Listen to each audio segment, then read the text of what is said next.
नमस्कार, आप देख रहे हैं एबी न्यूज। एबी न्यूज में दर्शकों आपका स्वागत है। कहे बिहार पुलिस के अधिकारी, आईपीएस रैंक के पदाधिकारी कहे जो 2024 के अगस्त महीना से लगातार आ रहे हैं, जा रहे हैं। कई सारे लोग गए, कई लौटे भी। जितने गए उतने तो लौटे नहीं, लेकिन कहे जो कुछ न कुछ बिहार के काम का लोग कहते हैं जो सेंट्रल डेपुटेशन जाना चाहिए एक बार आईएएस आईपीएस को, ताकि वहाँ पे कहें जो जाने से उसके प्रमोशन में या उसके कहें जो इम्पैनलमेंट में कुछ फ़ायदा होता है। इसलिए सभी आईपीएस लगभग जाते हैं और सभी आईएएस भी जाते हैं। कुछ ही लोग हैं जो नहीं जाते हैं। बिहार में कुछ आईएएस हैं, नहीं गए हैं। बिहार में कुछ आईपीएस हैं, नहीं गए हैं। लेकिन लोग अमूमन जाते हैं। लोग एक बार नहीं, कई बार, कई लोग तो दो तीन बार जाते हैं। और ख़ासकर वैसे लोग जो दिल्ली के आसपास के इलाके के रहने वाले हैं, तो ये सेंट्रल डेपुटेशन दिल्ली में ही होता है, सेंटर में। तो आप वहाँ पंजाब और ये कहें यूपी, इन क्षेत्रों के लोग जो आईपीएस जो जिनको बिहार कैडर मिलता है, वो ज़्यादा प्रयास करते हैं लगातार वहाँ जाएं। वैसी स्थिति में इस बार आरएस भट्टी चले गए। भट्टी के ठीक उसी दिन भृगु श्रीवासन चले गए एनएसजी के डीजी बन के। भट्टी साहब गए सीआईएसएफ में। एनएच खान भी उसी 30 तारीख को ही अगस्त को एसएसबी में चले गए। विकास बर्मन चले गए आईटीबीपी में। किम जो डीआईजी की एसटीएफ की डीआईजी थी, वो चली गई एनएचआरसी में।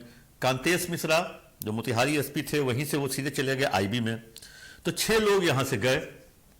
उस बीच में लौटे थे तो वहाँ से केवल एकमात्र आईपीएस लौटे थे, पंकज दराद, जो एसएसबी में थे।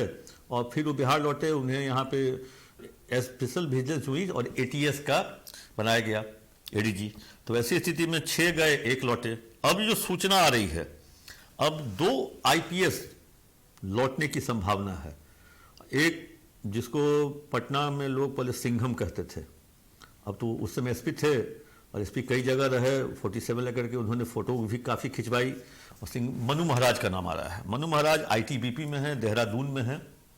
कहा जा रहा है जो उनके बैचमेट जो सेंटर में हैं वो प्रमोट हो गए हैं, वो आईजी हो गए हैं, उनके जूनियर्स। और ये अभी तक आईजी नहीं बने हैं और बिहार में ये आईजी बन गए हैं। तो फिर डीआईजी बन के क्यों रहेंगे वहाँ दिल्ली में?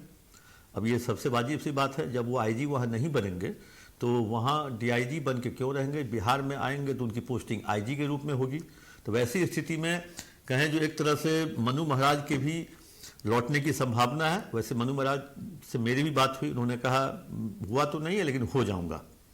ठीक है, क्योंकि हमारी जानकारी में है जो अब जो जिसका होना था हो गया है। अब शायद ही कोई कमेटी बैठ के उनके पर चर्चा करेगी। अब वो अगले बार के टेन्योर में हो सकता है।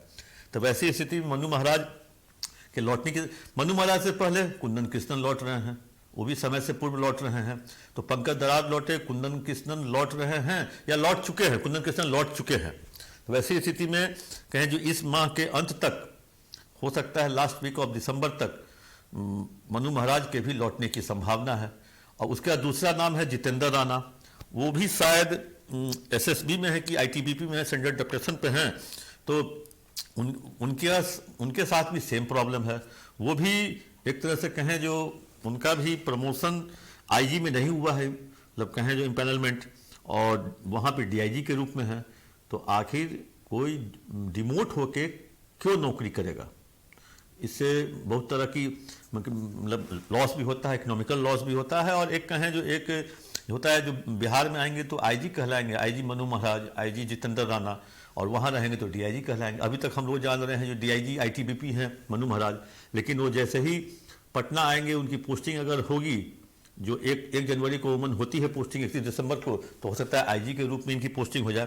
तो मनु महाराज भी के लौटने की संभावना है, जितेंद्र राणा के लौटने की भी संभावना है। और इस बीच में कहें जो काफ़ी अच्छे अफसर भी बिहार से बाहर गए। उपेंद्र शर्मा भी गए, सत्यवीर भी गए, सौरभ शाह भी गए, और कहें अमित कुमार भी जा चुके हैं।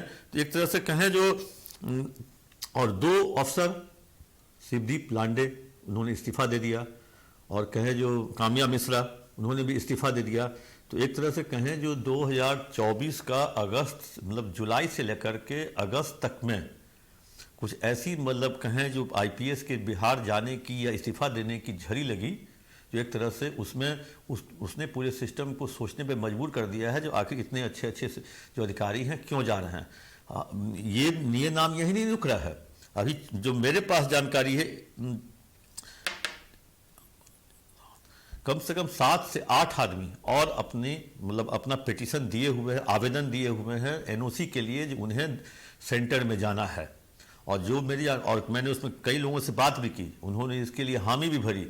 और कोई किसी कारण से नाराज है, कोई किसी कारण से नाराज है, किसी की पोस्टिंग अच्छी नहीं हो रही है, कोई जबकि इसमें कुछ लोग ऐसे हैं जो एक व्यक्ति, तो 2-3 व्यक्ति ऐसे हैं जो जा चुके हैं सेंट्रल डेपुटेशन पे, कुछ ऐसे हैं जो आज तक नहीं गए हैं। तो आज तक जो नहीं गए हैं तो उनकी बात तो समझ में आती है, जो वो नहीं गए हैं उनके लिए जाना जरूरी है। जो जा चुके हैं वो भी पटना के रहने वाले हैं, बिहार के रहने वाले हैं, उनका दिल्ली और फरीदाबाद और पंजाब और जालंधर कहीं से कोई ताल्लुक नहीं है, तो आखिर जाके वहाँ पे वो रहते, उनका घर वहाँ है, तो आखिर कुछ तो बात होगी। तो ये जो 7-8 जो आईपीएस अफसर हैं जो दिल्ली जाने की तैयारी में हैं, इनके नाम का खुलासा मैं अगले एपिसोड में करूंगा। लेकिन अभी आज मैं ये बात कर रहा हूं, जो ये 2 जो आईपीएस हैं, जितेंद्र राणा और मनु महाराज, ये दिसंबर के लास्ट तक इनके आने की संभावना है, जो मेरी जानकारी है।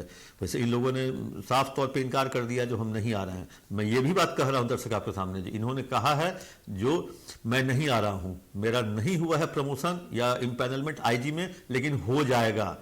ठीक है, मतलब ये आसान्वित है, दुनिया में आसान्वित होना भी अच्छी बात है, पॉजिटिव बात है। लेकिन जो सिस्टम है, जो चीज़ जो टेक्निकली है, वो चीज़ जब नहीं हुआ है तो आप इस चीज़ को, ठीक है वो लोग लड़ाई लड़ रहे होंगे, वो चाह रहे होंगे, अंतिम दम तक भी चाह रहे होंगे जो उनके साथ जो उनका जो प्रमोशन है वो टाइम पर हो जाए, टाइम बाउंड प्रमोशन हो जाए।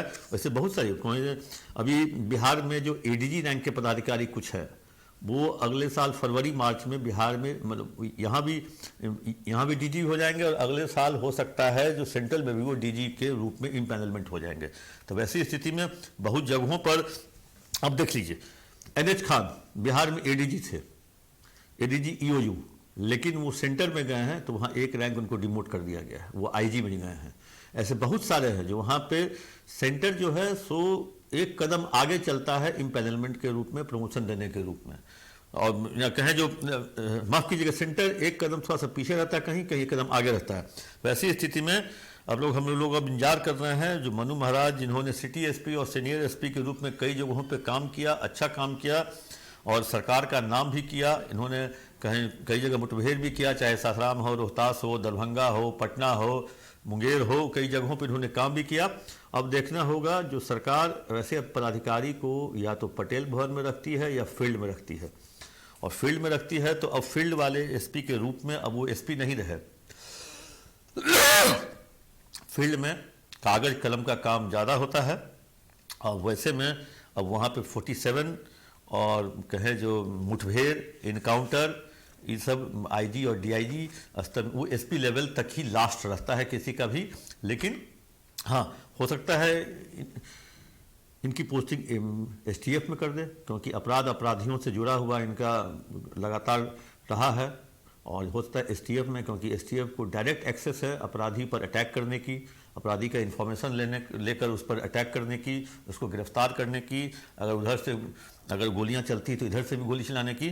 तो मनु महाराज हो सकता है अगर आते हैं तो एसटीएफ के रूप में, एसटीएफ आईजी के रूप में भी वो हो सकते हैं, तैनात हो सकते हैं। लेकिन वो तो बाद की बात है, जब वो आएंगे तब पोस्टिंग होगी। लेकिन वो आ रहे हैं कि नहीं आ रहे हैं अब ये, क्योंकि उन्होंने कहा मैं नहीं आ रहा हूँ, मेरा प्रमोशन हो जाएगा, लेकिन मेरी जानकारी में वो आ रहे हैं। वो और जितेंद्र राणा दोनों लौट रहे हैं। अब हम अगले एपिसोड में दर्शकों कल हम बात करेंगे जो बिहार से 1 2 3 4 5 6 7 लोग वैसे हैं जिन्होंने एनओसी के लिए आवेदन दिया है या देने वाले हैं या देंगे। बात करेंगे दर्शक वो 7 आईपीएस कौन से हैं, इसमें कौन, कैसा लगा ये खबर, आप अपना कमेंट बॉक्स में जाकर जरूर दें।